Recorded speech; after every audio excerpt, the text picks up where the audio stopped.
Those ancient stone giants were never just monuments to the dead. They were humanity's first supercomputers, vast libraries hidden in plain sight. This video uncovers the incredible truth about how temples and tombs preserved data across millennia. You will learn to see every ancient pillar and carving as a page in a massive, unbreakable codex. We will explore how entire civilizations encoded their greatest knowledge in stone, from mathematical secrets locked in pyramid dimensions to star maps painted across temple ceilings. What ingenious methods made this information survive when paper and digital storage would have failed? How did they build messages meant to last 10,000 years? By the end, you will never look at ancient ruins the same way again. What does our own civilization leave behind that might speak to the future? This concept of architectural data storage turns our modern ideas about libraries completely upside down. We think of information as something stored on shelves or in digital clouds, but for ancient builders, knowledge was woven directly into the very fabric of their most sacred spaces. Architectural data storage is the deliberate practice of encoding vital knowledge within the physical structures, the art, and the precise layouts of temples and tombs.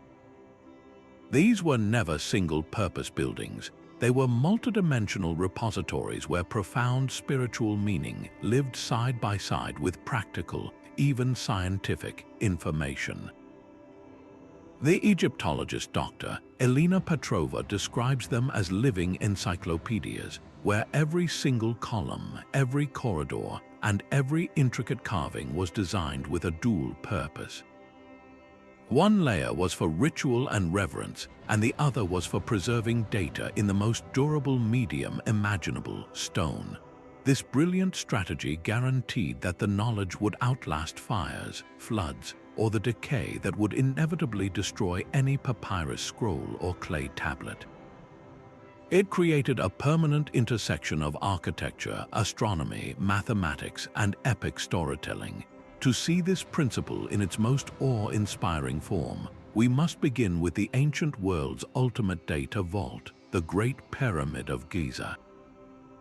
The Giza Plateau stands as a silent stone library, its catalog system written not in ink but in celestial alignments and mathematical ratios.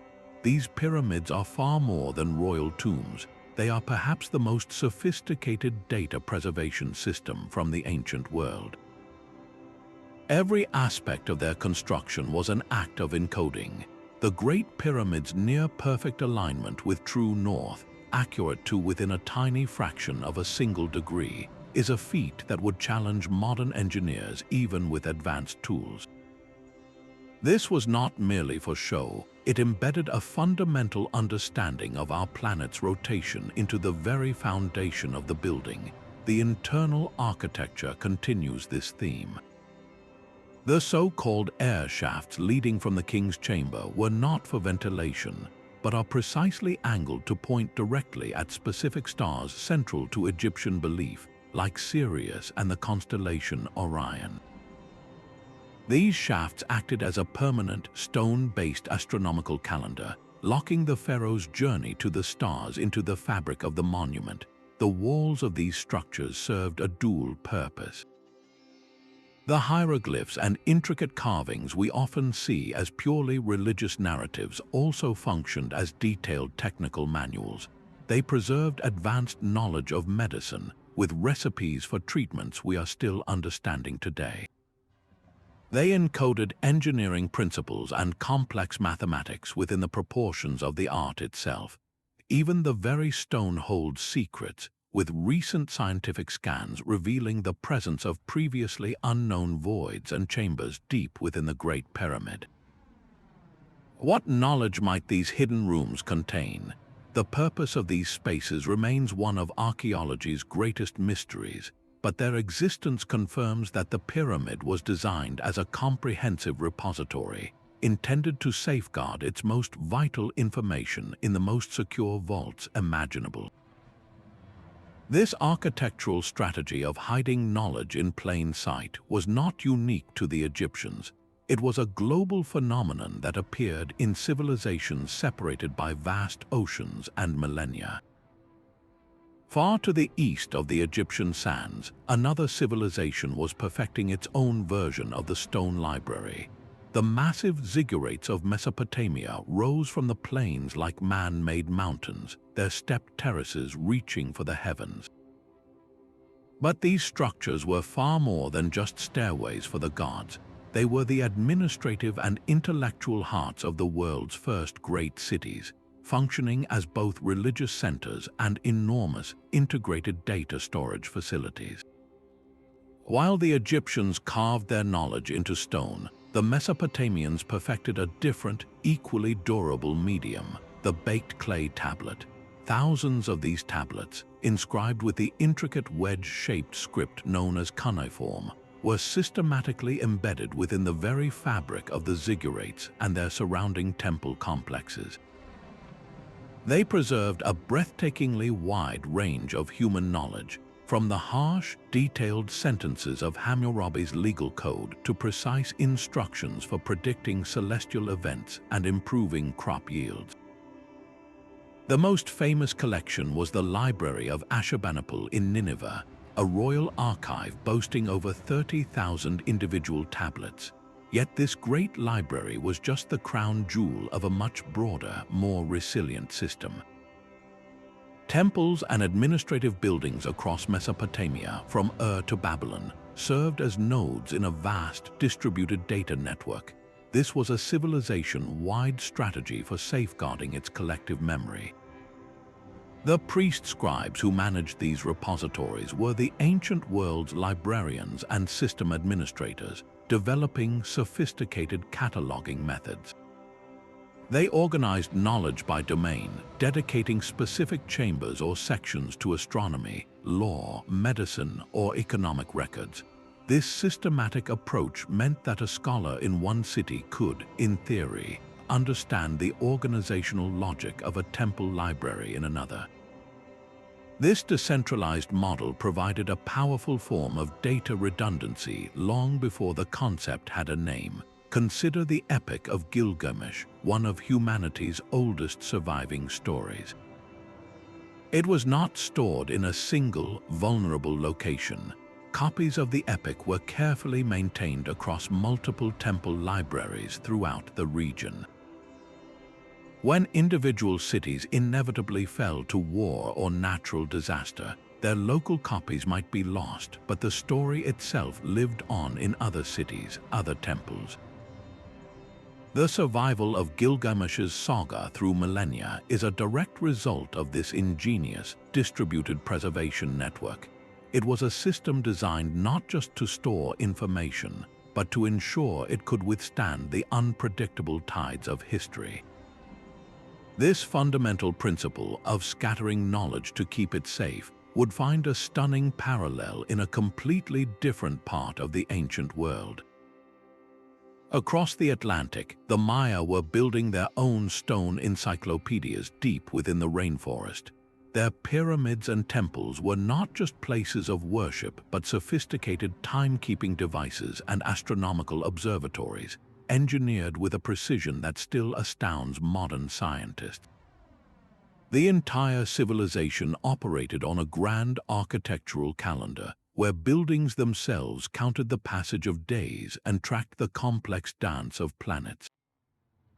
At the great city of Chichen Itza, the Temple of Kukulkan stands as a masterclass in this encoded design. During the spring and autumn equinoxes, the setting sun casts a series of triangular shadows down the northern staircase.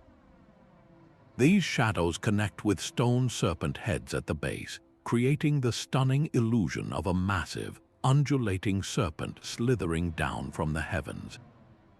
This was not a lucky coincidence. It was a meticulously calculated display, a public demonstration of the Mayas' profound understanding of celestial mechanics, written in light and shadow upon their most sacred structure. The 91 steps on each of the pyramid's 4 sides add up to 364, and when you include the shared platform at the summit, you get 365, a complete solar year. Every single element was a piece of data. This passion for encoding time extended beyond the sun. Platforms and building alignments throughout Maya cities were precisely positioned to mark the appearances of Venus, a planet of immense importance in their cosmology. Their obsession with calendars drove them to develop one of the most complex and accurate timekeeping systems in human history, all of it preserved in the stone of their cities. But stone was not their only medium. The true depth of Maya knowledge was recorded in books known as codices, which were housed within the temple libraries themselves. Imagine a priest scribe carefully painting intricate glyphs onto a long strip of fig bark paper, which was then folded like a screen to create a book. These were the repositories for their most advanced learning. The most famous survivor is the Dresden Codex, a 74-page book that contains detailed astronomical tables, including remarkably precise predictions for solar eclipses and the complex cycles of Venus. This single codex is a window into a lost world of scholarship, yet it is a heartbreakingly small window, for the Dresden Codex is one of only 4 Maya books known to have survived the ravages of a humid climate and the destructive fires of later conquest. Historians believe temple archives once held hundreds, perhaps thousands of these texts, forming a vast literary and scientific network that was almost entirely erased. For centuries, we believed the jungle had reclaimed most of their secrets, leaving only a handful of grand sites for us to study. That assumption has been completely overturned by a revolutionary technology, LiDAR. By using lasers to see through the dense jungle canopy, archaeologists have recently mapped vast areas of Central America, revealing something astonishing. The landscape is littered with the ruins of thousands of previously unknown structures, from entire cities and fortifications to isolated temples and road systems. This single technological leap has revealed that the Maya civilization was far larger, more populous, and more interconnected than we ever dreamed. Every one of these newly discovered buildings is a potential data vault, a new volume in the great stone library of the Maya waiting to be read. The sheer scale of this hidden network forces us to ask a humbling question: how many more libraries, filled with what forgotten knowledge, still lie hidden in plain sight beneath the earth and trees of our world? While the Maya built in stone and shadow, another civilization perfected a system that combined monumental architecture with the living power of the human voice. In ancient India, temples were not merely places of worship, but vast, thriving universities where knowledge was preserved through a brilliant dual-layer system. Institutions like Nalanda and Taxila were legendary centers of learning that attracted scholars from across Asia. These were comprehensive campuses with libraries, lecture halls, and dormitories, but the knowledge was not confined to scrolls alone. It was etched into the very walls and echoed in the halls through an unbroken oral tradition. The stone of these temples served as a permanent public textbook. Intricate carvings covering entire walls did more than tell mythological stories. They functioned as detailed instructional diagrams. A single panel might depict a complex mathematical formula through geometric patterns, or illustrate a step-by-step medical procedure like ancient surgery.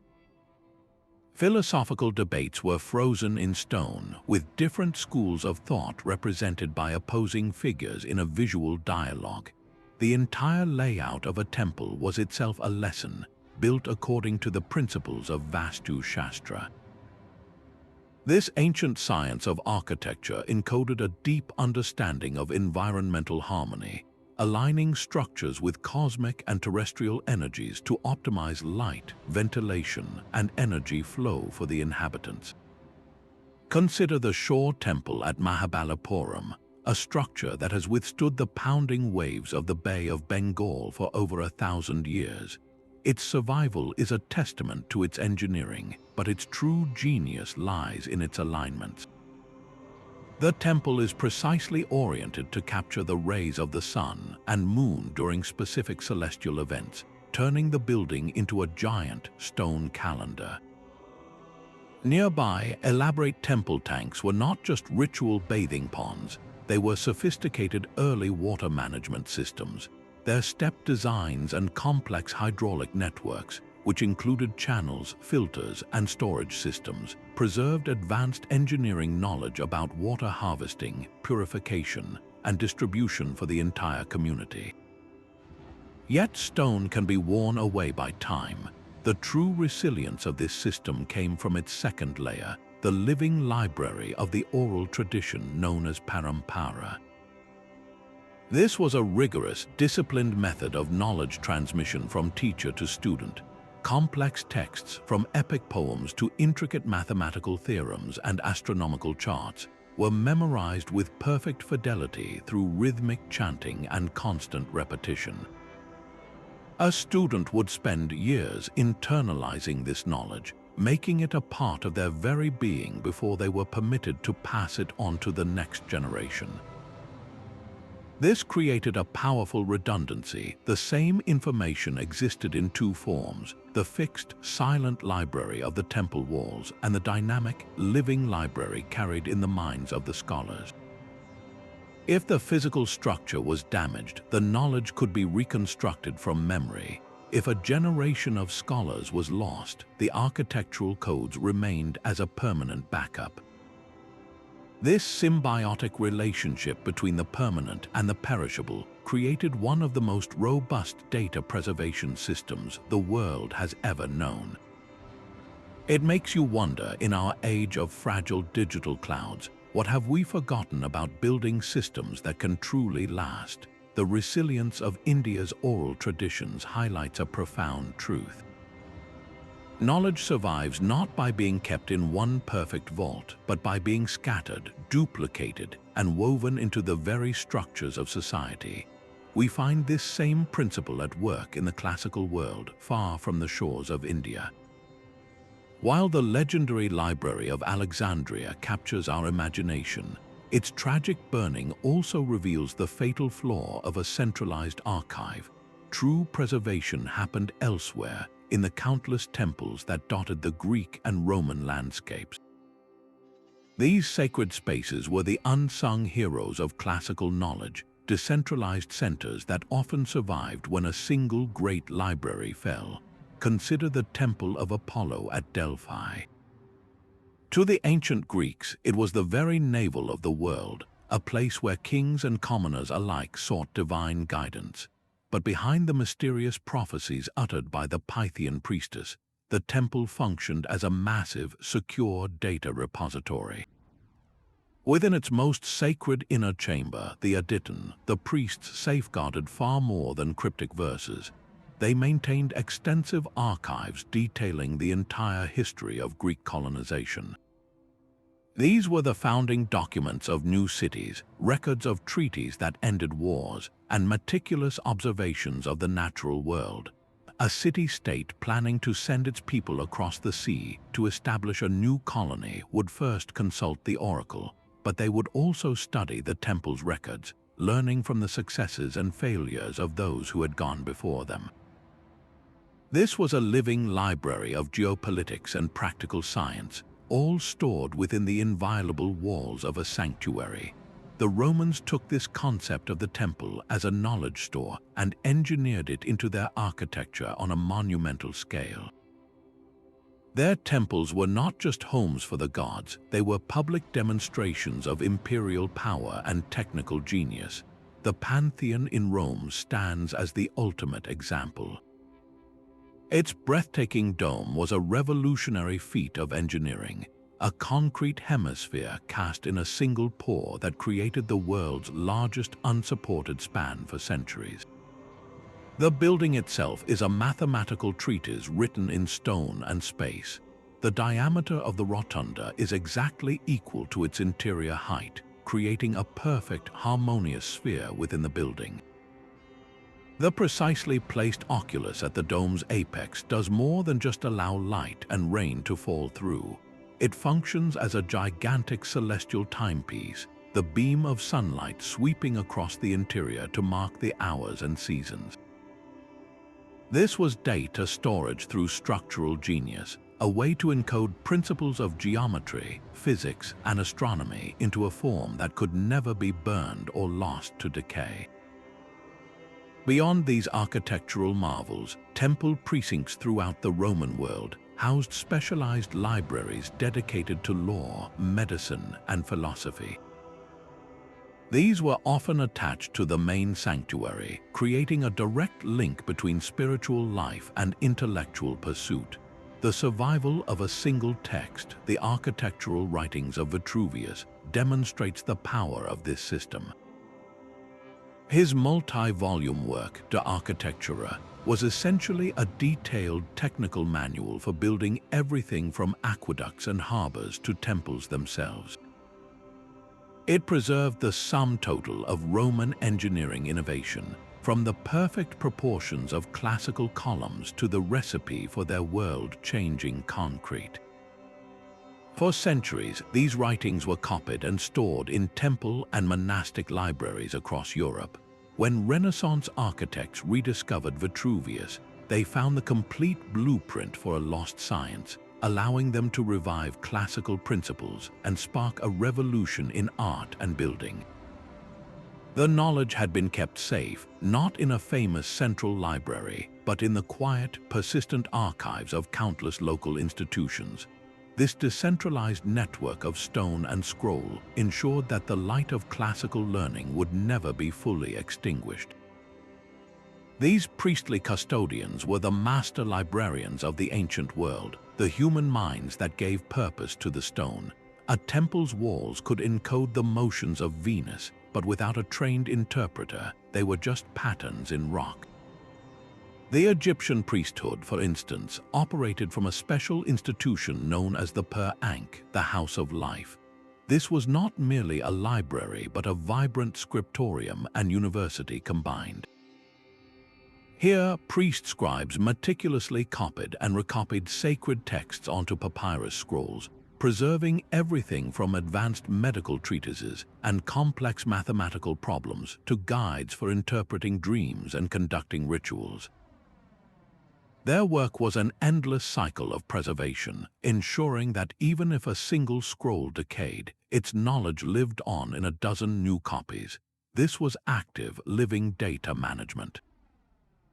In Mesopotamia, the temple scribes took this a step further, developing what might be the world's first library cataloging systems. They organized their vast collections of cuneiform tablets by subject, author, and even creating summary tablets that listed the contents of entire series of works. A scholar could locate a specific text on celestial omens or a particular legal precedent because the information was systematically arranged within the temple archives. This was not haphazard storage, it was the birth of information science. The Mayan priest astronomers embodied this role in a different way. They were the clockmakers of their civilization, using the precise alignments of their temples as giant instruments.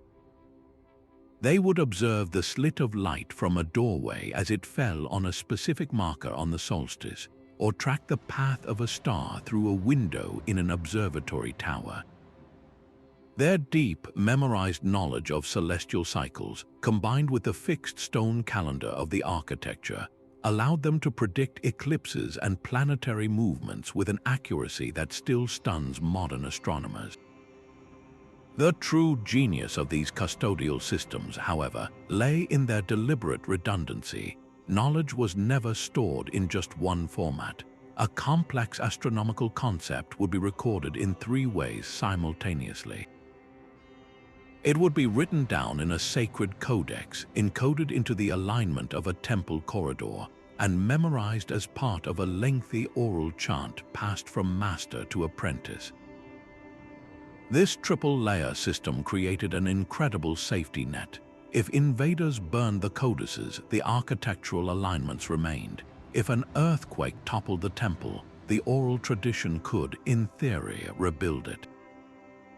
This multi-format approach guaranteed that the most vital information had multiple paths to survive the chaos of history, but such profound understanding did not come easily. The training to become one of these knowledge keepers was a lifelong commitment, often beginning in early childhood and extending for decades. A young apprentice in Egypt would spend years just mastering the thousands of hieroglyphic characters before he was ever allowed to touch a sacred text. This immense investment in education acted as a powerful filter. It ensured that the deepest secrets of the architectural libraries, the keys to interpreting the encoded data, remained exclusively with those who had dedicated their entire lives to the craft. This system raises a fascinating and somewhat troubling question. Was this knowledge truly meant for everyone, or was it carefully guarded, accessible only to a privileged elite who could control its power? The very structures designed to preserve information for eternity may have also been designed to restrict its access. The very stones these ancient builders used were selected with purpose, becoming part of the message itself. Architectural encoding was an intricate language that spoke through celestial alignment, mathematical proportion, and the very materials of construction. Think of a temple not as a single building, but as a complex instrument designed to observe the sky. Its main doorway might be perfectly aligned so that on the dawn of the summer solstice, the rising sun would shine a brilliant beam of light directly down the central corridor to illuminate the statue of a god in the inner sanctum. This single annual event was a powerful combination of a practical calendar, a public spectacle reinforcing divine order, and a permanent record of astronomical understanding. These alignments were not limited to the sun. Entire complexes were oriented toward significant stars or the cyclical paths of planets. The magnificent temple complex of Angkor Wat in Cambodia presents one of the most profound examples. Its entire layout is a terrestrial map of the constellation Draco as it appeared in the night sky over 12,000 years ago. This alignment suggests the builders were working from an astronomical tradition of immense, almost unimaginable antiquity, preserving a snapshot of the heavens from a time before recorded history. The knowledge of where those stars once stood was literally set in stone, waiting for a future civilization with the right understanding to read it. Beyond the stars, these structures also whispered the secrets of mathematics. The ancient Greeks were masters of this, embedding the golden ratio into the very proportions of their most celebrated temples like the Parthenon. This specific mathematical relationship, found throughout nature in seashells and flower petals, was seen as the formula for perfect beauty and harmony. By building it into their architecture, they were not just creating beautiful buildings, they were encoding a fundamental principle of the universe into a form that could be physically experienced. Similarly, the dimensions of the Great Pyramid of Giza subtly incorporate the mathematical constant pi, the ratio of a circle's circumference to its diameter. This was not a coincidence. It was a deliberate act of encoding advanced mathematical knowledge into a scale so massive it could never be lost. Even the choice of building materials was a form of data storage. Specific types of stone were chosen not only for their durability, but for their symbolic meaning or even their acoustic properties. A chamber built from a particular limestone might be designed to amplify certain resonant frequencies during chanting, turning the space into a vibrational instrument that enhanced ritual experience. This created a multidimensional data system. You could see the information in the carvings and alignments, you could calculate it in the precise proportions, and you could physically feel and hear it in the resonant qualities of the stone itself. This was knowledge made tangible, a library you could walk through, touch, and experience with your entire body. The surfaces of these ancient libraries were engineered for permanence. The methods of inscription were a science in themselves, designed to defy time through brilliant technical adaptation. In Egypt, the walls of Karnak and Luxor are not simply carved. They are sculpted in raised relief, a technique where the hieroglyphs themselves project from a sunken background. This was not merely an artistic choice, it was a conservation strategy. By having the carved figures stand proud of the surface, the delicate details of the script were shielded from direct contact with wind, rain, and the abrasive touch of countless hands. The information was physically protected, ensuring the text would remain legible for millennia. Far across the world, the Maya developed an equally sophisticated writing system. Their glyphs are a complex fusion of phonetic and ideographic elements, a high-density data format where a single, intricate symbol could convey an entire word or a specific syllable.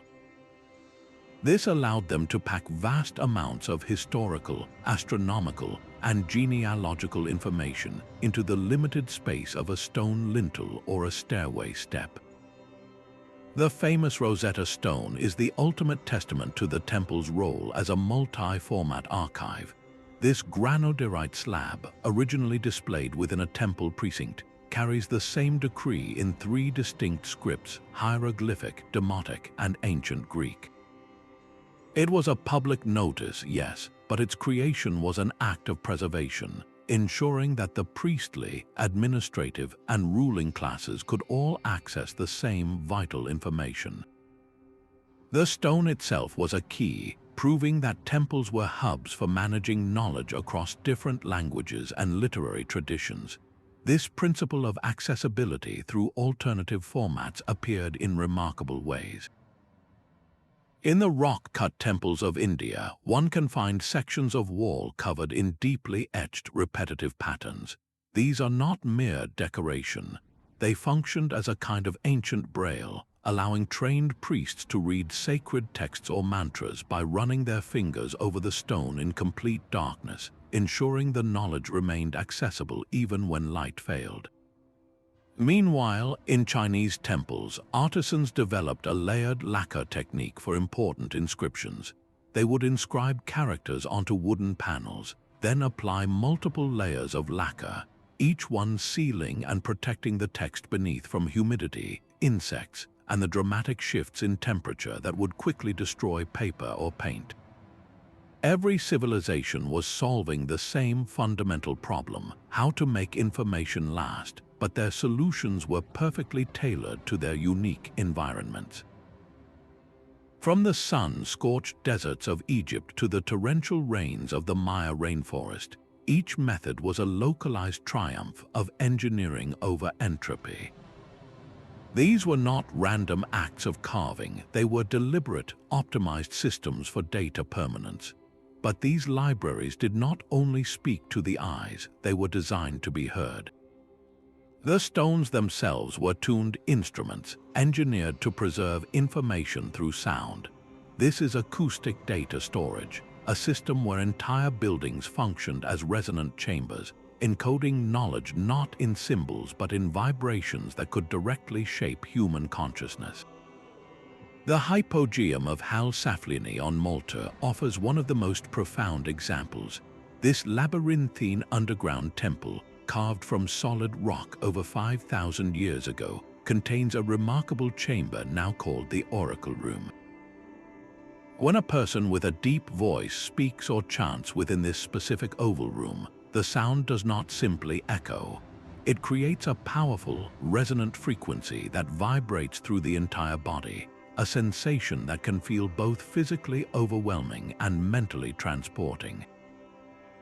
Scientific analysis has shown this frequency falls within a range that can affect brainwave patterns, potentially inducing altered states of awareness. This was not an accident, it was sonic engineering on a monumental scale. The chamber itself was a tool, a technology for preserving and transmitting a specific, reproducible experience. It stored the data of a ritual state, a way to guide the mind into a realm where knowledge could be received and remembered in a way far more profound than simple reading. Across the Mediterranean, the open-air theaters of ancient Greece demonstrate a different facet of this acoustic genius. The theater at Epidaurus is famed for its near-perfect acoustics, where a whisper uttered on the stage can be heard with crystal clarity in the very back row, over 100 feet away. This miracle was achieved through meticulous mathematical calculation in the design of the stone seats. Each row acts as a filter, suppressing low-frequency crowd noise while perfectly reflecting the high-frequency sounds of the human voice upward. This was not just about entertainment, it was about fidelity. It ensured that every word of a sacred play, every line of a philosophical dialogue, was delivered without distortion to thousands of people simultaneously. The building itself guaranteed the accurate transmission of cultural and intellectual data. Perhaps the most compelling evidence of a planned sonic environment comes from Chavin de Huanta in the Peruvian Andes. Archaeologists excavating the maze-like corridors of this 3,000-year-old temple complex discovered something extraordinary: carefully stored collections of conch shell trumpets, or pututus. These were not randomly placed. They were found in specific galleries and ducts, positioned precisely to exploit the structure's natural acoustics. When blown, these trumpets produce a deep, droning sound that resonates through the narrow stone passages. The frequencies generated interact with the architecture to create audible distortion patterns and even binaural beats, sounds that can have a direct impact on human psychology and perception. The entire temple becomes a massive, interactive instrument during a ceremony. The knowledge preserved here was not a list of facts or a star chart. It was the blueprint for an entire sensory and spiritual experience. This is data storage on an experiential level, safeguarding not just what people knew, but how they felt when they learned it. The resonance of a chamber, the clarity of a whisper, the drone of a sacred shell, these were the file formats of a forgotten technology, designed to write memories directly onto the human nervous system. The same mathematical patterns that govern the growth of a seashell or the spiral of a galaxy were deliberately locked into the stones of ancient temples. Sacred geometry was far more than a spiritual metaphor. It was a universal and precise language for storing complex data. This language transcended cultures and continents, creating a hidden network of knowledge built into the very proportions of sacred space. The Fibonacci sequence, where each number is the sum of the two preceding it, appears again and again. You can find this same spiral seen in a nautilus shell, expressed in the layout of the Parthenon's columns and the floor plan of Hindu temples dedicated to Vishnu. This was not a coincidence. It was a way to encode a fundamental law of natural growth and harmony into a permanent architectural form, a constant reminder of the connection between the human world and the mathematical order of the cosmos. Another powerful shape, the vesica piscis, served as a foundational blueprint, created by the overlap of two circles of the same size. This almond-shaped form is one of the most enduring symbols in sacred architecture. In the soaring Gothic cathedrals of Europe, the vesica piscis dictated the proportions of windows, arches, and even the entire floor plan. For the initiated, this single shape contained a wealth of geometric relationships and irrational numbers like the square root of 2 and 3, all derived from its simple construction. It was a compact, visual formula for profound mathematical truths. This passion for encoding abstract mathematics reached a breathtaking zenith in the Islamic world. The intricate, interlacing patterns adorning mosques and palaces are not random decorations. They are a highly sophisticated data storage system based on a tool known as Jiri tiles. These were a set of 5 standardized tile shapes, each with lines etched at specific angles. By repeating these tiles in a complex grid, artisans could generate endless, perfectly symmetrical patterns that hinted at a concept of infinity centuries before it was formally embraced in Western mathematics.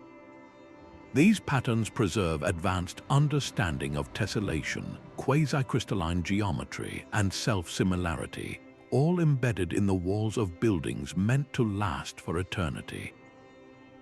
Even the most symbolic art held mathematical depth. A Buddhist sand mandala, though temporary, is a precise cosmogram, its concentric circles and squares mapping out cosmic cycles and spiritual hierarchies through strict proportional relationships.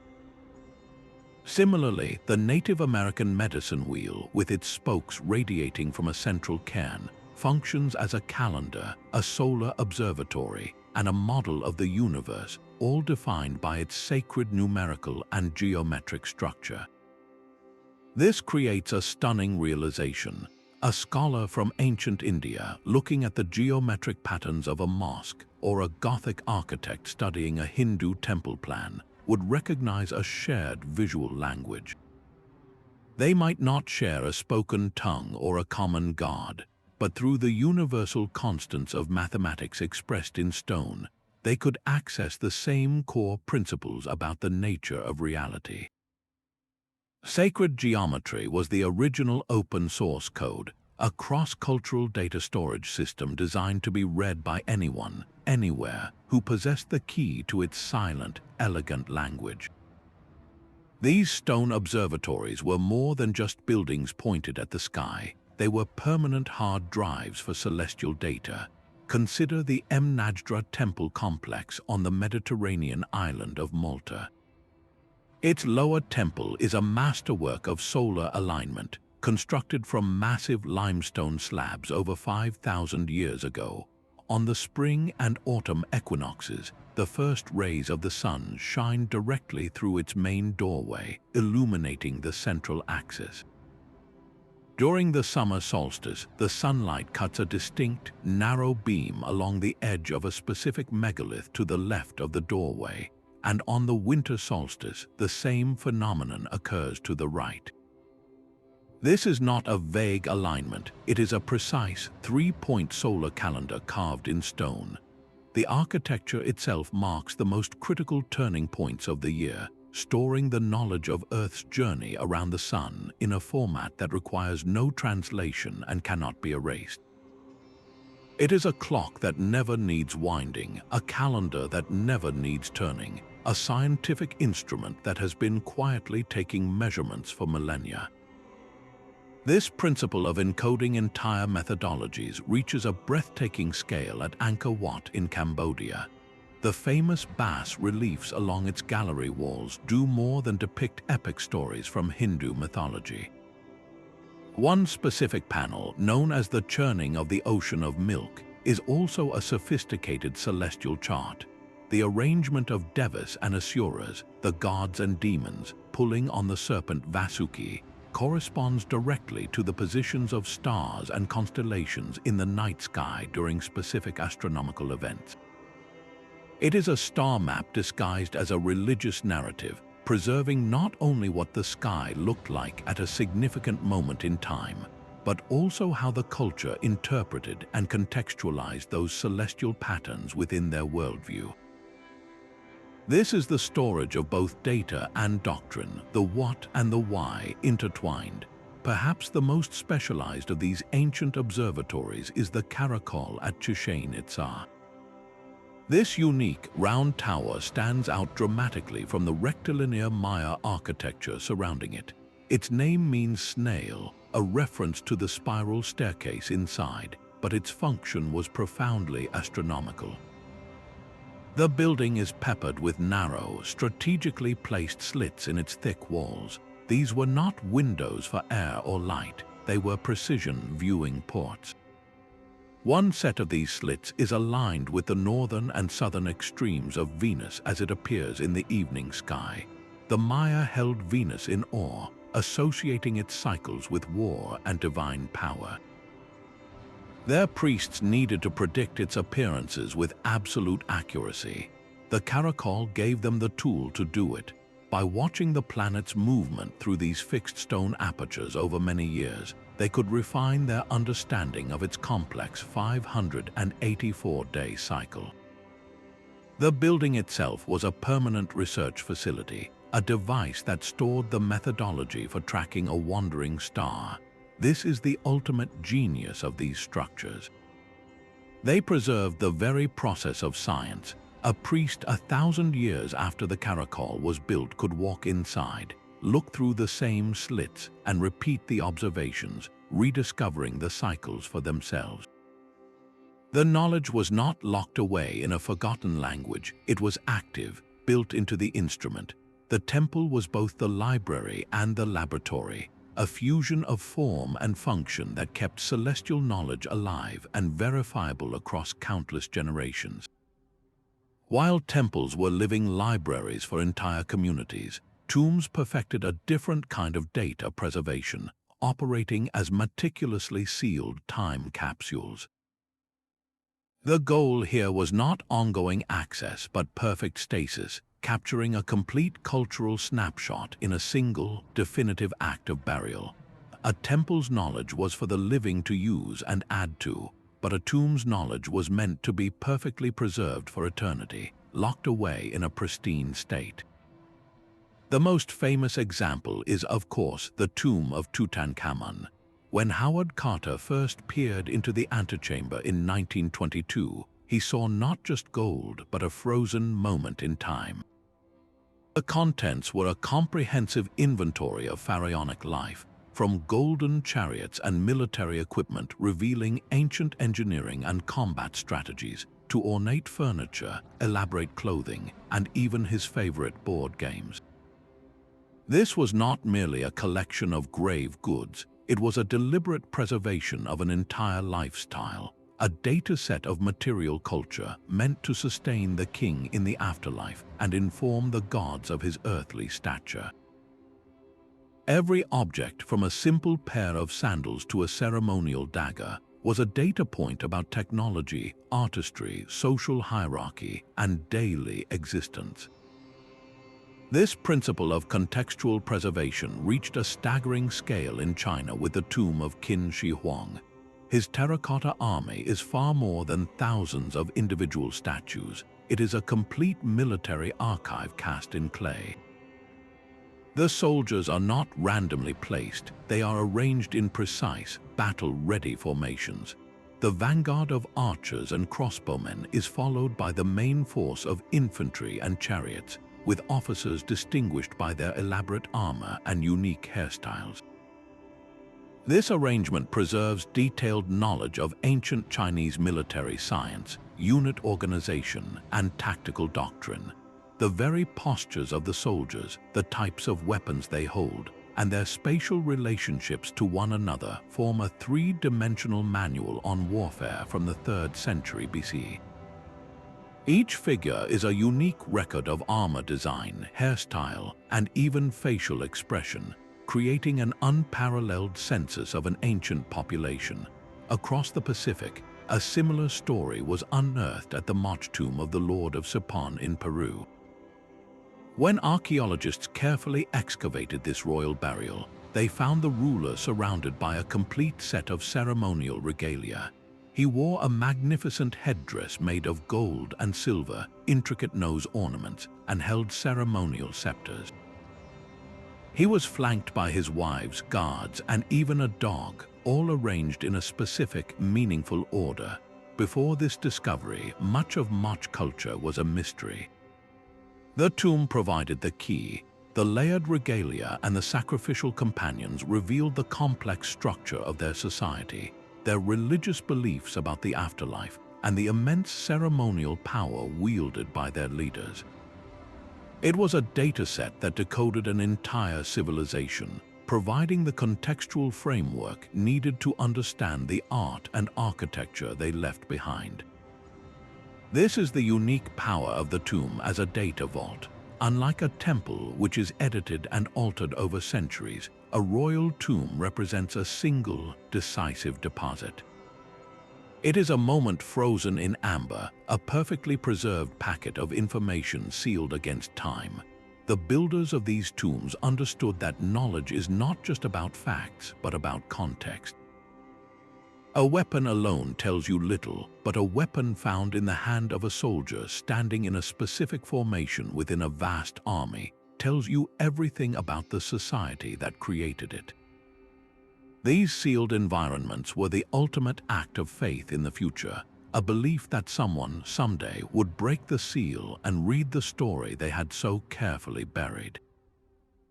The most vital knowledge was often hidden in plain sight, protected by architectural illusions and cunning deceptions. Beyond the grand halls and public inscriptions lay a shadow world of cryptic storage, a system of hidden chambers and false walls designed to safeguard a civilization's most precious intellectual treasures. The Egyptian pyramids are masterclasses in this layered security. Their interiors are labyrinths of deliberate misdirection, featuring blocking stones weighing tons, dead-end passages that lead nowhere, and corridors that slope at confusing angles. The entire design philosophy was a defense mechanism, a puzzle box meant to frustrate and confuse any intruder while protecting the inner sanctums where the core of their knowledge resided. The recent discovery of a massive void, a chamber larger than a commercial airliner, located directly above the Grand Gallery in the Great Pyramid, powerfully confirms this strategy. For centuries, this space remained completely undetected, a silent testament to the builder's genius for concealment. It stands as stark proof that even our most advanced scans have not yet uncovered all the secret repositories waiting within these ancient stones. This principle of architectural secrecy was a global phenomenon. In the dense jungles of the Maya, temples were often equipped with movable stone panels, intricate sections of wall that could pivot or slide aside to reveal small, dark chambers. These hidden spaces were not for treasure in the conventional sense, but for safeguarding sacred codices, ritual objects, and the specialized tools of priest astronomers. The knowledge held here was not for public consumption. It was the advanced curriculum, the protected intellectual property of a scholarly elite. This tradition of concealment continued well into the medieval era. Builders of great cathedrals frequently constructed hidden archives behind ornate altars or beneath flagstones in the choir. These secure spaces protected vital documents like land deeds, theological commentaries, and historical chronicles from the all-too-common threats of fire, war, and pillage. This created a brilliant, multi-tiered security system for human knowledge. Common religious stories and basic calendars were openly displayed on public walls for all to see and remember. But the advanced mathematics, the precise astronomical formulas, the deeper philosophical texts, and the records of forbidden histories were kept secure, accessible only to those who had undergone years of rigorous training and initiation. This was not merely about hoarding secrets, it was a strategic form of preservation.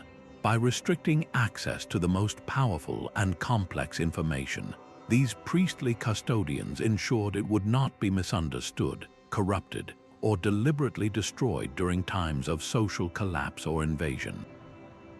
The most dangerous knowledge was kept safest, locked away not just by stone, but by silence and ceremony. The true power of Ashurbanipal's library lies not in its scale, but in its blueprint, a design borrowed directly from the temples that preceded it. This 7th century BC collection in Nineveh, boasting over 30,000 clay tablets, was the culmination of a system, not the start of one. Its legendary contents, spanning medicine, astronomy, and epic literature, were largely copies, meticulously transcribed from originals housed in temple archives scattered across Mesopotamia. Ashurbanipal was not just a collector, he was a centralizer, systematically gathering the distributed knowledge of his civilization's priestly networks into one imperial vault. The library's very organization betrayed its temple origins. Tablets were not piled haphazardly. They were arranged by subject in dedicated rooms, carefully catalogued using the same sophisticated methods developed by generations of priest-scribes. This was the temple library system, perfected and enlarged to an unprecedented degree. When Nineveh was sacked and burned, this act of centralization proved to be a double-edged sword. The fire that would have annihilated a library of papyrus or parchment instead baked the clay tablets harder, preserving them for millennia under the ruins. The technology was incredibly durable, but the fate of the library itself highlighted the vulnerability of putting all of a civilization's knowledge in one basket. It was the older, decentralized model of the temple network that had allowed works like the Epic of Gilgamesh to survive for centuries before Ashurbanipal was even born. His great library was both a triumph of this ancient preservation tradition and a stark warning about the risks of consolidation, a lesson that would echo through the ages and find its ultimate, tragic expression in another legendary institution. The fate of the Library of Alexandria is a ghost story whispered through the corridors of history. It represented a monumental ambition to gather all the world's knowledge under a single roof, and in doing so, it revealed the fatal weakness of that very dream. While it was not a temple in the religious sense, it operated on a grand, imperial version of the temple library model, with scribes and scholars systematically copying and cataloging scrolls gathered from every corner of the known world. This was centralization on an unprecedented scale, a brilliant but brittle crystal palace of the mind. Its eventual disappearance, whether through a single catastrophic fire or a slow death by 1,000 cuts of neglect and conflict, stands in stark contrast to the enduring, humming networks of temple libraries across Egypt and Mesopotamia. Those older systems did not try to hold everything in one place. They thrived on redundancy, with copies of vital texts scattered like seeds across dozens of sacred sites. The loss of a single temple library was a tragedy, but it was not a catastrophe for the entire system. The knowledge lived on elsewhere in other stone vaults curated by other priests. This ancient lesson in data resilience echoes powerfully today. Our most advanced digital preservation strategies, from distributed cloud storage that mirrors data across global servers to blockchain ledgers that duplicate information across countless computers, are essentially rediscovering the same principle that temple networks perfected millennia ago. Do not put all your wisdom in one basket, because baskets, no matter how grand, can always be burned. As the centralized Roman world fragmented, the flickering torch of knowledge was not extinguished, but carried into secluded, fortified communities. Medieval monasteries became the new temples, their high walls guarding not just monks but the very memory of classical civilization. Within these cloisters, the ancient tradition of architectural data storage was reborn, adapted for a new age of faith and isolation.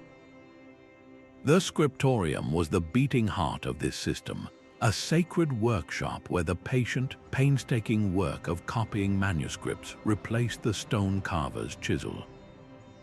Here, generations of anonymous monks dedicated their lives to the act of preservation, their quills scratching out the words of Aristotle, Plato, and Virgil alongside the scriptures.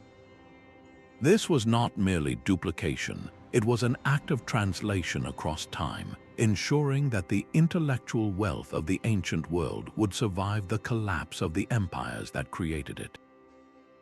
The physical design of the monastery itself echoed the symbolic geometry of older temples. The St. Gall plan, a detailed architectural blueprint from the 9th century, reveals a layout where the church, the library, and the scriptorium were not separate buildings but interconnected parts of a single, holistic complex. Knowledge was literally housed within the sacred precinct, its preservation framed as a form of divine service. The cloister garden, a square of nature bounded by covered walkways, was itself a geometric representation of an ordered universe, a living diagram of cosmic harmony. Even the placement of windows and the fall of light were sometimes calculated to illuminate specific reading desks or altars on important feast days, weaving a subtle astronomical calendar into the daily rhythm of monastic life.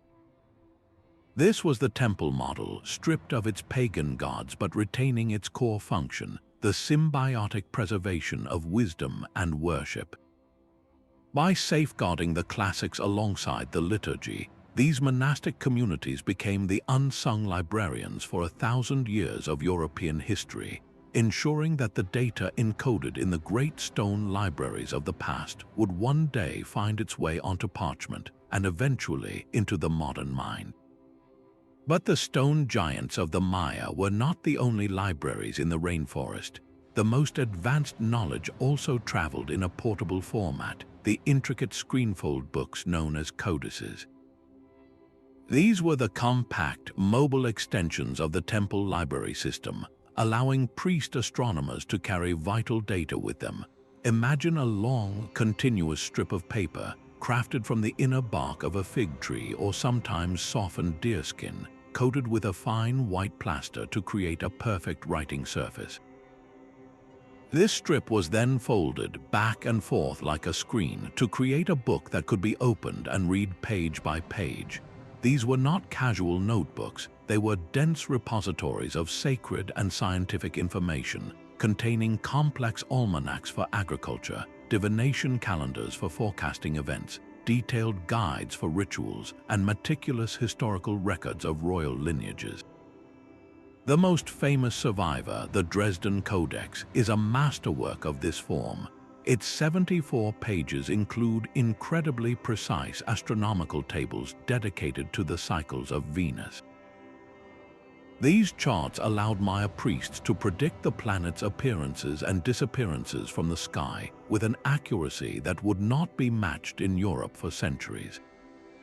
Each page is a dense tapestry of complex glyphs and vivid illustrations, a language that combined images and sounds to pack immense amounts of data into a compact, portable object. The codices were deeply integrated into the temple system. A priest would not merely read from one, he would perform with it, using its painted pages as a visual guide during public ceremonies and as a reference tool for his celestial observations. The ability to interpret these books was a closely guarded skill, a mark of the highest education within the priestly class. This portability came at a terrible cost. While a pyramid is difficult to destroy, a book is tragically easy to burn. During the Spanish conquest, zealous missionaries systematically sought out and incinerated thousands of these codices, viewing them as pagan works of the devil. This cultural holocaust erased untold volumes of scientific and historical knowledge, leaving only a handful of these precious books to survive the flames. The few that remain, like the Dresden, Madrid, and Paris codices, are heartbreaking fragments of a vast literary tradition. Yet even these fragments are beginning to yield new secrets. Modern archaeologists are now using a technology called multispectral imaging to study the surviving pages. This process involves photographing the fragile codex fragments under different wavelengths of light, some far beyond the range of human vision. The results have been astonishing. Faded glyphs, completely invisible to the naked eye for centuries, are suddenly glowing back to life on computer screens. These ghost texts reveal previously unknown calendars, additional astronomical data, and lost historical records, proving that each surviving codex held even more information than we ever suspected. The codices and the temples were two parts of a single, brilliant preservation strategy. The temple was the permanent public archive, its data locked in immovable stone for all to see, if not fully understand. The codex was the dynamic, portable manual, containing the nuanced details and advanced calculations that gave the stone alignments their true meaning. One was the monumental hardware, the other was the specialized software, and together they formed a resilient, dual-layer system for safeguarding a civilization's memory. Our own digital era is quietly rebuilding these ancient libraries. The very strategies we use to protect our most vital information today are direct echoes of principles perfected in stone thousands of years ago. Think of distributed cloud storage, where your photos and documents are not kept on one single server, but are copied and scattered across a global network of data centers. This is the exact same logic that preserved the Epic of Gilgamesh across the scattered temple libraries of Mesopotamia. The loss of one city or one server farm does not mean the loss of the story. This is digital redundancy on a planetary scale, a rediscovery of the ancient wisdom that the safest way to keep something is to make sure it exists in many places at once. Even our most advanced error correction codes, the complex algorithms that automatically detect and fix corrupted bits in a digital file, have a profound ancestor. They function like the triple-layer encoding of Mayan knowledge, where information was stored simultaneously in a codex, in a temple's alignment, and in a memorized chant. If one version was damaged or lost, the other two could be used to cross-check and restore the original data with perfect accuracy. The underlying principle is identical: build a system that expects failure and is designed to repair itself. We see this again in the modern concept of cold storage for archival data. Important but rarely accessed information is written onto magnetic tapes or other stable media, and then physically stored in secure, climate-controlled vaults, often deep underground. This data is intentionally kept offline, isolated from the constant churn of the internet to protect it from cyber attacks or accidental deletion. This is the digital equivalent of a sealed tomb chamber or a temple's hidden archive, a space where knowledge is placed in perfect stasis, meant to be opened only under specific, controlled conditions. Perhaps the most striking parallel is blockchain technology. A blockchain is essentially a distributed ledger, a record of transactions or information that is not maintained by one central authority. Instead, identical copies of the ledger are synchronized and updated across thousands of independent computers around the world. For a single record to be altered, a majority of the network would have to agree to the change, making fraud or unilateral revision practically impossible. This is precisely how a decentralized temple network maintained its cultural records. Copies of important texts, like legal codes or astronomical observations, were kept in sync by priest scribes across different cities. For a king to successfully rewrite history, he would have to gain control over every single temple archive in the network, a task as daunting as trying to hack a global blockchain. These are not mere coincidences. They are evidence of a fundamental truth about preserving knowledge across deep time. The most resilient systems are not always the most technologically complex. They are the ones that are organizationally sound. They combine innovation with timeless principles of decentralization, redundancy, and controlled access. Our digital future, it seems, is being written on a template first carved in stone. These architectural librarians understood their greatest enemy was not invasion, but the slow, silent decay of the environment itself. To combat this, they engineered microclimates, turning entire structures into precision-controlled preservation chambers. Deep within an Egyptian tomb, builders would line burial chambers with natron, a powerful desiccating salt harvested from dry lake beds. This was not a random ritual act, it was a deliberate chemical intervention.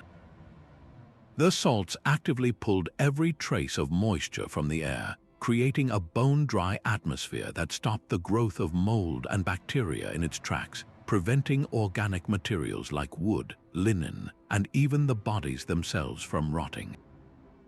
This was combined with meticulously calculated ventilation shafts, narrow channels that were not for breathing, but for managing atmospheric pressure and temperature. They allowed the tomb to breathe just enough to prevent the buildup of damaging humidity while maintaining a constant, stable internal environment.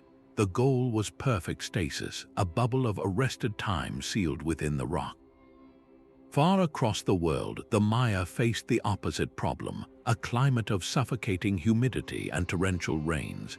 Their solution was found in the very stone they built with limestone. This porous rock acts as a natural humidity regulator. During the wet season, the stone absorbs excess moisture from the air like a sponge, pulling it into its microscopic pores.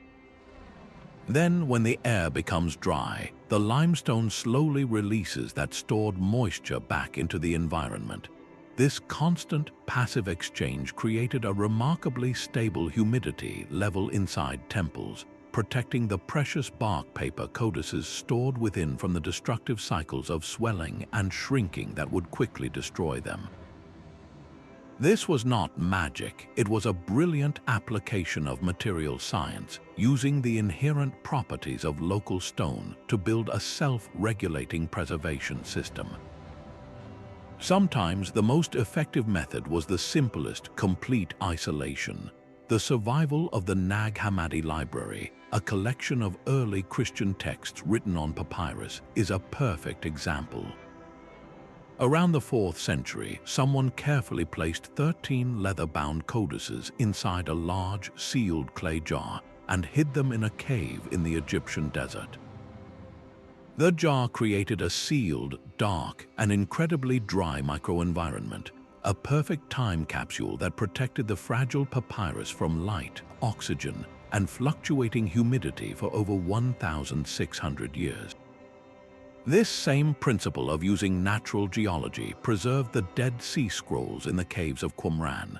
The dark, stable temperatures and low humidity of these desert caves provided ideal conditions for the parchment and papyrus scrolls to survive for 2 millennia. In India, temple architects selected their building materials with the violent monsoon season in mind. They often chose extremely hard, non-porous stones like granite or chloritic schist for critical outer walls and sculptures. These stones have a very low water absorption rate, meaning the relentless rains would simply run off their surfaces without seeping in. This prevented the freeze-thaw cycle that cracks softer rock and protected the intricate carvings from water erosion, ensuring the encoded data on their surfaces remained legible. What we see in all these examples is a profound partnership with the local environment. These builders were not trying to conquer nature with brute force, they were listening to it. They understood the specific climatic challenges of their region and devised elegant, low-energy solutions that worked in harmony with natural forces. Modern archivists grappling with the immense energy costs of maintaining climate-controlled vaults for paper and digital media are now looking back at these ancient strategies. They are exploring the use of passive geothermal cooling and hygroscopic materials that naturally manage humidity, seeking to build modern archives that are as resilient and sustainable as the temples and tombs that have stood for thousands of years. This ancient wisdom suggests that the most durable preservation system is not the one that fights the world, but the one that cleverly borrows from its inherent stability. The stone itself was only half the system, a dormant library waiting for its keepers to bring it to life through ceremony. Ritual was the living software that ran on this ancient hardware, a continuous cycle of action that ensured the knowledge encoded in walls and alignments never faded into obscurity. Every ceremony, from the grandest public spectacle to the most private daily offering, served as a practical exercise in data retrieval and verification. It forced generations of priests to actively engage with the architectural code, reinforcing its meaning and ensuring its precise transmission. In ancient Egypt, the elaborate opening of the mouth ceremony performed for statues of gods and the deceased was far more than a magical spell. To conduct it correctly, priests needed to know exactly when and where the first light of dawn would strike a specific temple gateway or illuminate a particular statue within the inner sanctum. This required them to constantly monitor celestial events, using the temple's own alignments as their guide. The ritual's success depended on their precise astronomical understanding, creating a direct, practical incentive to maintain and pass on the sophisticated knowledge of the stars that was built into the very stones around them. Across the ocean, the Mayan ball game was a dramatic public ritual that transformed abstract mathematics into a physical, lived experience. The proportions of the stone courts were not arbitrary. Their precise dimensions and the placement of stone rings on the walls encoded specific numerical relationships and calendrical cycles. The act of play, with its complex scoring and the movement of a solid rubber ball, ritualized these mathematical concepts. A successful shot through a high ring might symbolize the sun passing through a zenith point, a moment calculated within their architectural calendar. The game was a kinetic lesson, a way for the community to witness and internalize the complex data their priests worked with, ensuring that the principles behind the city's design remained a vibrant part of cultural memory. Within the walls of a Hindu temple, the daily puja, or worship ritual, functions as a continuous sensory review of sacred geometry. The priest's movements are prescribed with exacting detail, tracing pathways that mirror the temple's foundational mandala. The offerings are placed in specific locations that correspond to cosmic principles, and the chanting of mantras often follows rhythmic patterns based on mathematical sequences. This daily repetition ingrains an intuitive understanding of the building's proportional relationships and symbolic structure. A priest does not merely work in the temple, he moves through a living diagram, his body relearning the encoded data with every gesture, every step, every chant. This created a powerful, self-sustaining feedback loop between the permanent and the perishable. The fixed architecture provided the constant, unchanging reference point, the master blueprint. The living ritual, performed by successive generations, was the active process of reading that blueprint aloud. The temple informed the ritual, dictating its timing and movements, and the ritual, in turn, preserved the knowledge of why the temple was built that way in the first place. This symbiotic relationship locked vital information into a cultural cycle that was far more resilient than memory alone. It ensured that the data stored in stone was not a dead language to be deciphered by future archaeologists, but a living, breathing, and actively understood body of knowledge for as long as the traditions endured. Yet the silent stones guard their knowledge fiercely, revealing it only to those who can ask the right questions in the right ways. Our modern tools act as master keys, prying open long-sealed vaults of information. LiDAR's laser pulses strip away the dense jungle canopy, exposing the ghostly grid of Maya causeways and reservoirs like a circuit board etched across the landscape. Muon tomography, a technique that uses cosmic rays to see through solid rock, maps the hidden voids within Egypt's pyramids, charting unknown chambers without moving a single stone. These technologies grant us a kind of architectural X-ray vision, but the data they provide is often just the beginning. A temple wall that appears blank to the human eye can suddenly bloom with forgotten text under the gentle interrogation of multispectral imaging. Each wavelength of light coaxes out different pigments, resurrecting faded administrative records or lost astronomical tables from what was once a uniform sheet of stone. We can even map the sonic fingerprints of ancient spaces, using sensitive digital audio equipment to analyze how a specific chamber resonates, uncovering how it was engineered to shape sound and influence human consciousness. But the hardest code to crack is not the physical structure itself, it is the mind of the builder. The greatest challenge lies in interpreting the dense, interwoven languages of symbol and metaphor.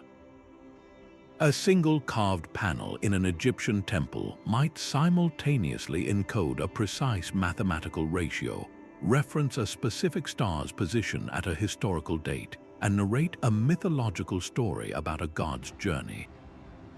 Decoding this requires a collaborative deciphering effort that simply didn't exist a century ago.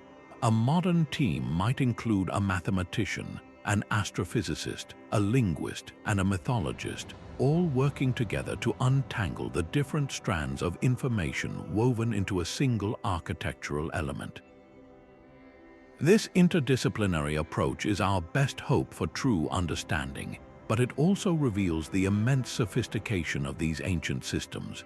They were not built with a single purpose, but as holistic repositories where science, art, and spirit were inseparable. The very process of decoding, of developing new scientific methods to read these old stone books, has become its own form of preservation. We are not just recovering lost knowledge, we are ensuring that the ingenious methods of ancient data storage are themselves remembered and studied, creating a new dialogue between the science of the past and the science of the present. The silent stones could only hold the code, not the key to decipher it. That vital role belonged to the living, breathing libraries of the oral tradition. These were not casual stories told around a fire, but disciplined, rigorous systems of memory preservation that worked in perfect harmony with the architectural data. In the shadowed halls of Egyptian temples, a priest would read the hieroglyphs carved into a wall, but his understanding came from a separate, memorized oral commentary passed from teacher to student. This spoken tradition explained the hidden meanings, the complex metaphors, and the astronomical correlations that the simple carvings could only hint at. The stone gave the information permanence, while the human voice gave it context and depth. This same symbiotic relationship flourished in ancient India. The vast Vedic texts were not just written on palm leaves, they were preserved with incredible precision through a system of chanting known as Shruti. Priests spent decades memorizing thousands of verses with perfect phonetic and grammatical accuracy. This was not mere recitation, it was a living preservation of the very sounds and linguistic structures needed to correctly interpret the philosophical and mathematical ideas encoded in temple art and layout. A single mispronunciation was considered a corruption of sacred knowledge.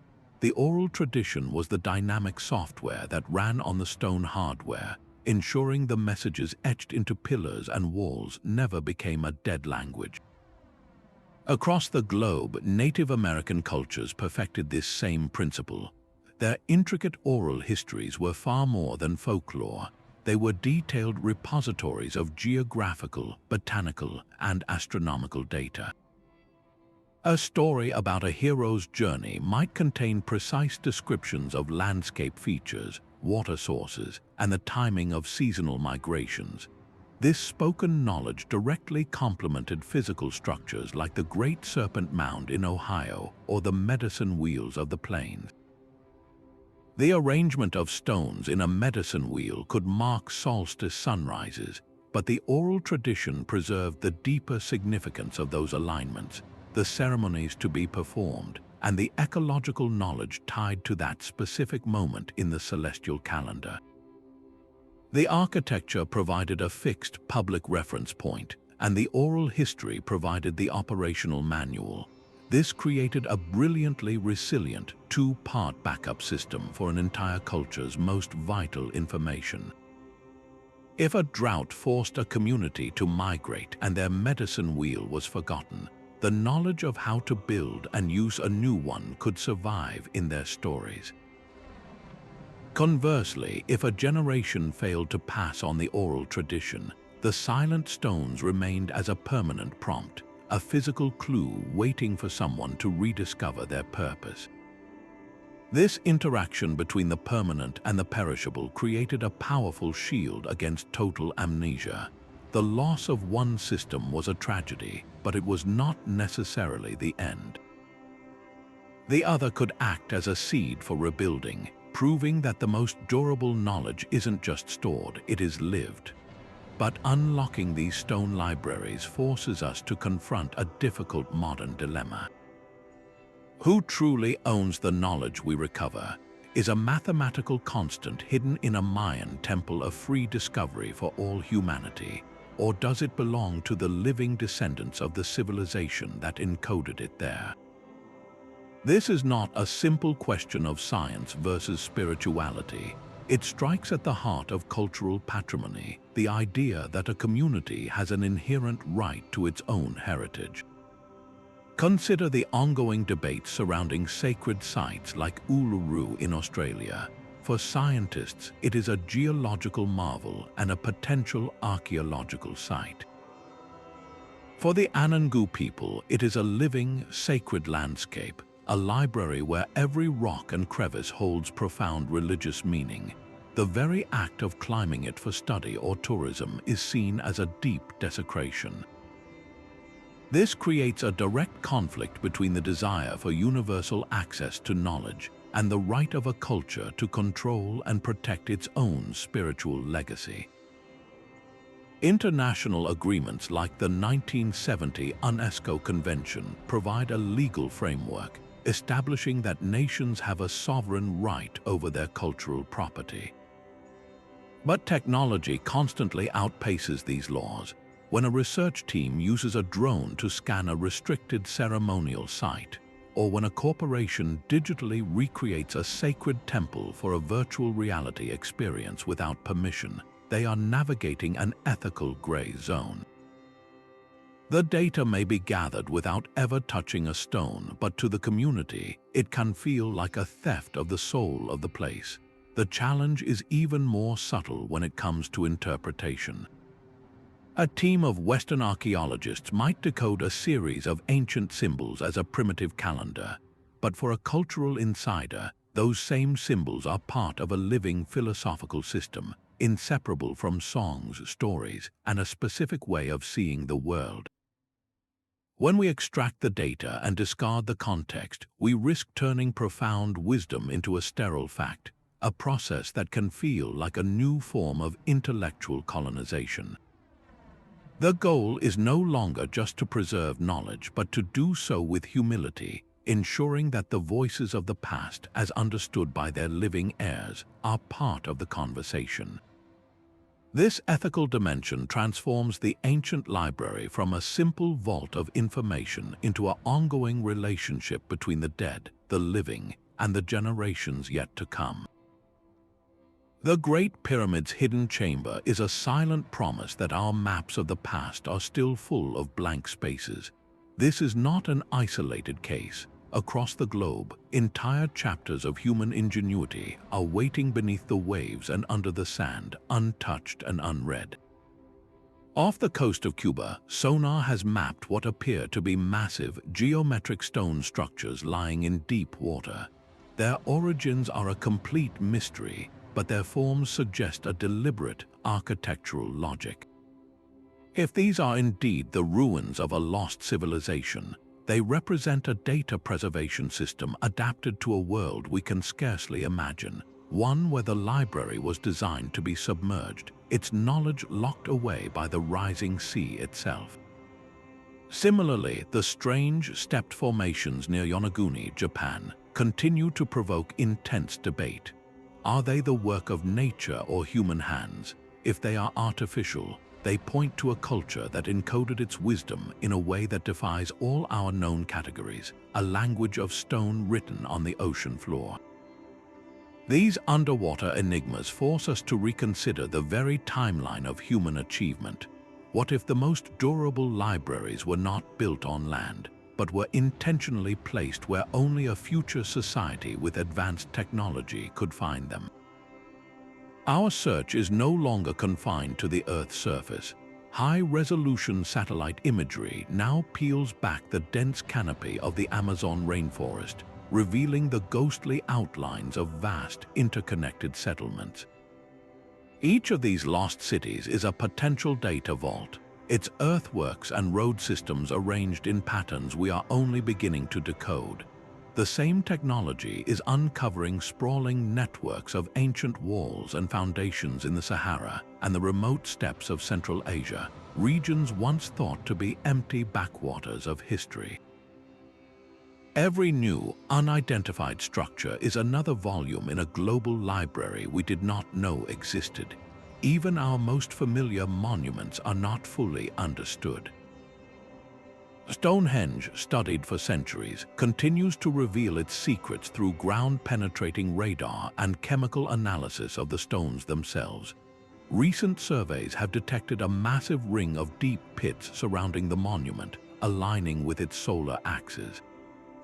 This suggests the entire landscape was engineered as a single, cohesive unit, a colossal celestial calendar far more complex than we ever supposed.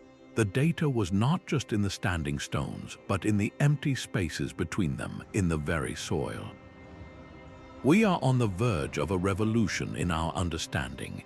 The next few decades will not simply add new facts to our history books, they will likely force us to rewrite them entirely. As our tools for seeing the unseen become more powerful, we may discover entirely new categories of architectural data storage. Perhaps we will find structures that encode knowledge through magnetic fields, or through arrangements that only make sense from a bird's-eye view.